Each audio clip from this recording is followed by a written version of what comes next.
All right, so the stock market continues to pair the gains that we've seen over the last 10 years. We are in unprecedented times, uncharted territory. So, what do you do? How do you play this? So, again, don't panic. If you need your cash, then the time to get out is, and was here this week, last week. I think the market has potential to cut itself in half. I'm calling and have been calling for Dow 15. I've always said I see Dow 15 before I see Dow 30.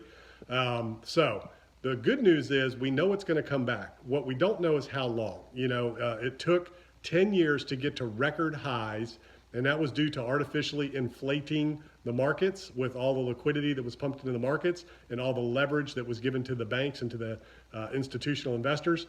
So we're not sure how long it's going to take to come back, but we know it will bounce back. So the good news is there's going to be opportunities to jump back in when the market, finally reaches the bottom and it gets to the point to where it starts the uphill climb again. We don't know how and what the effects of all of the shutdowns are going to be on the economy. We do know it's going to close a lot of businesses, it's going to close a lot of retail, and it's going to close a lot of office locations and real estate. So there's going to be some potential for commercial and retail real estate going in default. There's a lot of multifamily properties that have been purchased where the tenants aren't going to be able to pay the rent. So there's going to be a lot of defaults there. So the good news is the lenders know this. They know what's coming. They're going to be willing to work things out. But unfortunately, in the retail sector and in some of the office sectors, there's just nothing you can do with those properties except redevelop them.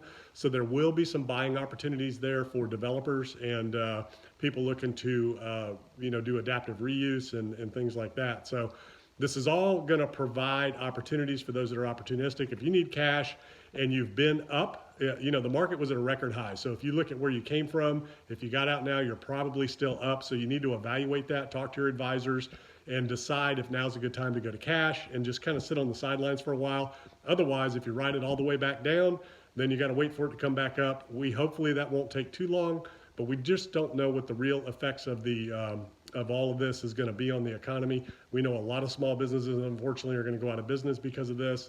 A lot of vacancies. We're going to have a lot of vacancies in the retail and office sector.